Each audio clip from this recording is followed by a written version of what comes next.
नमस्कार प्यारे छात्रों, आप Haraj Kumar Patel sir YouTube channel पर। आज हम इस वीडियो के द्वारा एडगेट अभ्यास पुस्तिका कक्षा 7वीं की गणित पुस्तक जो है वर्ष 2025-26 की इस पुस्तक का अध्याय 9 के सवालों को हम हल करेंगे।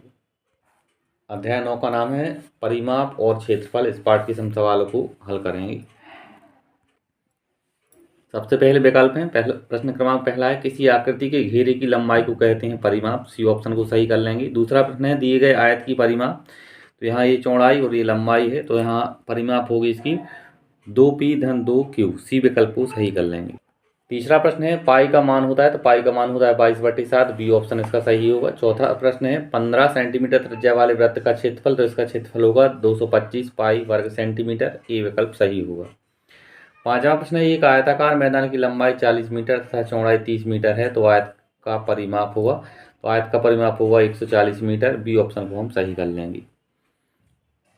आगे प्रश्न है, दिए गए त्रिभुज का क्षेत्रफल ज्ञात कीजिए। यहाँ प्रश्नोत्तर है, सवाल है, तो आपको ये त्रिभुज दिख रहा है, इसका हमें क्षेत्रफल निकालना है। दिया है आधार 5 सेंटीमीटर, ऊंचाई है 3.2 सेंटीमीटर। त्रिभुज का क्षेत्रफल होता है 1/2 आधार गुणित ऊंचाई।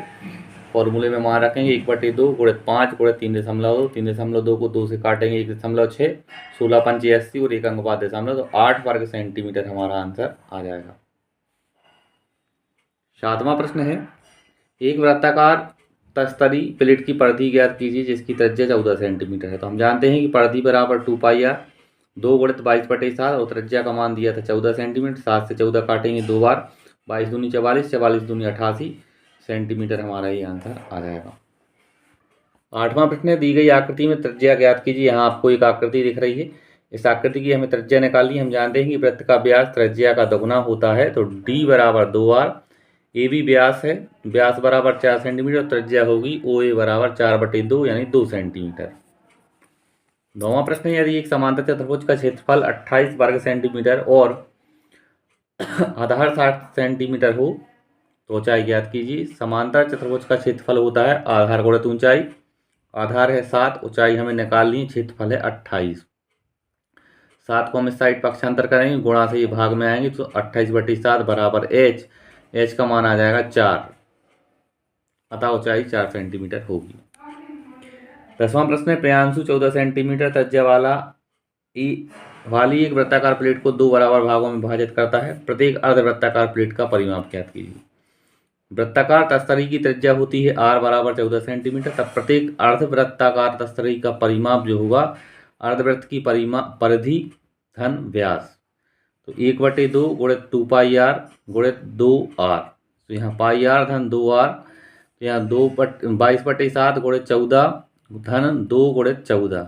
7 से 14 काटेंगे 2 बार, 2 का गुणा 22 में करेंगे 44 और 14 दूनी 28, 44 में 28 जोड़ लेंगे तो 72 सेंटीमीटर हमारा आंसर आ जाएगा।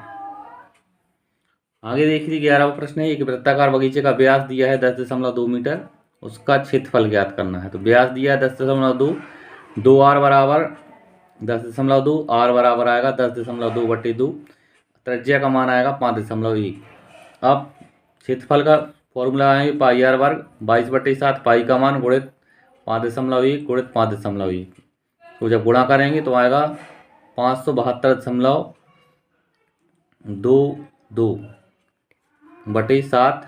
अब 7 में जब हम भाग करेंगे तो 81.74 वर्ग सेंटीमीटर हमारा आंसर आएगा। 12वां प्रश्न, नीचे आकृतियों के चित्र दिए गए हैं, प्रत्येक आकृति का क्षेत्रफल ज्ञात कीजिए। बताइए किस आकृति का क्षेत्रफल अधिक होगा। यहाँ 1, 2, 3 आकृतियां हैं, इनका हमें क्षेत्रफल निकालना है और बताना है कि किस आकृति का क्षेत्रफल अधिक होगा। तो आयत का क्षेत्रफल आप पहले चित्र में देख रहे हैं, आयत है, लंबाई गुणित चौड़ाई इसका फॉर्मूला होता है, तो 4 गुणित 3, 4 3 12 वर्ग सेंटीमीटर। दूसरे चित्र में त्रिभुज दिख रहा है, त्रिभुज का क्षेत्रफल 1/2 आधार गुणित ऊंचाई, तो 1/2 गुणित 5 गुणित 3, 5 3 15/2।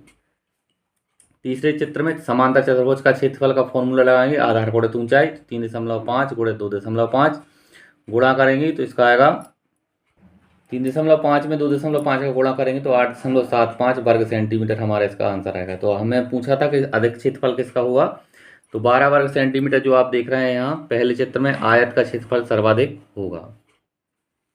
13वां प्रश्न है, 44 सेंटीमीटर लंबाई वाले तार को एक वृत्त के आकार में मोड़ा जाता है। इस वृत्त की त्रिज्या ज्ञात कीजिए। इसका क्षेत्रफल भी ज्ञात कीजिए। यदि इसी तार को दोबारा एक वर्ग के आकार में मोड़ा जाता है तो इसकी प्रत्येक भुजा की लंबाई क्या होगी? कौन सी आकृति अधिक क्षेत्रफल घेरती है, वृत्त या वर्ग? 13वां प्रश्न है, दिया है वृत्त की परिधि 2πr बराबर 44, 2 गुणित 22/7, पाई का मान r हमें निकालना है, बराबर में 44। 22 से 2 से काटेंगे, 22 दूनी 2 का गुणा 22 में करेंगे, 22 दूनी 44, 44 से 44 दोनों साइड से कैंसिल हो जाएंगी। ये r यहाँ गुणा में है, इस साइड जाएंगे तो r का मान आएगा 7। बटे के साथ यहाँ से जाएंगे तो गुणा होगा, तो 1 में गुणा करेंगे 7 का, तो r का मान आएगा 7। त्रिज्या निकल आई 7। वृत्त का क्षेत्रफल होता है पाई r वर्ग 22/7 गुणित 7 गुणित 7, 7 से 7 कैंसिल, 22 सत्ते 154 वर्ग सेंटीमीटर। अब वर्ग की हमें निकालनी है परिमाप। अब वर्ग की परिमाप होगी 44 सेंटीमीटर। 4 गुणित भुजा बराबर 44, तो भुजा निकालेंगे हम, 4 का गुणा था यहाँ, भाग में जाएंगी, 4 से 44 काटेंगे 11 बार, भुजा निकल आएगी 11। अब वर्ग का क्षेत्रफल भुजा गुणित भुजा होता है, तो 11 गुणित 11 यानी 121 वर्ग सेंटीमीटर। अब हम समझ सकते हैं कि देखिए वृत्त का क्षेत्रफल था 154 वर्ग सेंटीमीटर और वर्ग का क्षेत्रफल है 121 वर्ग सेंटीमीटर, अतः वृत्त का क्षेत्रफल ज़्यादा होगा। 14वां प्रश्न है, एक किसान अपने खेत के केंद्र पर 7 मीटर त्रिज्या वाली एक फूलों की क्यारी खोदता है। उसे खाद खरीदने की आवश्यकता है। यदि 1 वर्ग मीटर क्षेत्रफल के लिए 1 किलोग्राम खाद की आवश्यकता हो तो उसे कितने किलोग्राम खाद खरीदना चाहिए? वृत्ताकार क्यारी का क्षेत्रफल निकालेंगे हम पाई r वर्ग से, 22/7, पाई का मान 7 गुणित 7, 7 से 7 कैंसिल, 22 का गुणा 7 में करेंगे 154 वर्ग मीटर, ये आएगा खेत का क्षेत्रफल। चूँकि 1 वर्ग मीटर में आवश्यक खाद होता है 1 किलोग्राम, इसलिए 154 वर्ग मीटर आवश्यक खाद के लिए, तो 1 गुणित हम 154 करेंगे तो 154 किलोग्राम खाद की आवश्यकता होगी क्यारी के लिए। प्रश्न 15वां है, अपने परिवेश से किन्हीं 5 वृत्ताकार वस्तुओं की त्रिज्या माप कर लिखिए। धागे की सहायता से त्रिज्या के आधार पर व्यास एवं परिधि ज्ञात कीजिए। परिधि और व्यास के अनुपात को भी ज्ञात कीजिए तथा निष्कर्ष को परिणाम के रूप में लिखिए। सबसे पहले गिलास, ये आप देख रहे हैं 2 सेंटीमीटर। यहाँ हमने कुछ चीज़ों के नाम चित्र बनाए हैं। सबसे पहले गिलास है, गिलास की त्रिज्या r बराबर 2 सेंटीमीटर, व्यास बराबर 4 सेंटीमीटर, परिधि 2πr। इस प्रकार से आप अपने घर में जो भी चीज़ें हैं उनके चित्र बनाकर आप उन्हें निकाल सकते हैं। चूड़ी है और फिर ये प्लेट, थाली का भी निकाल सकते हैं आप, कप का भी निकाल सकते हैं और गैस सिलेंडर का भी।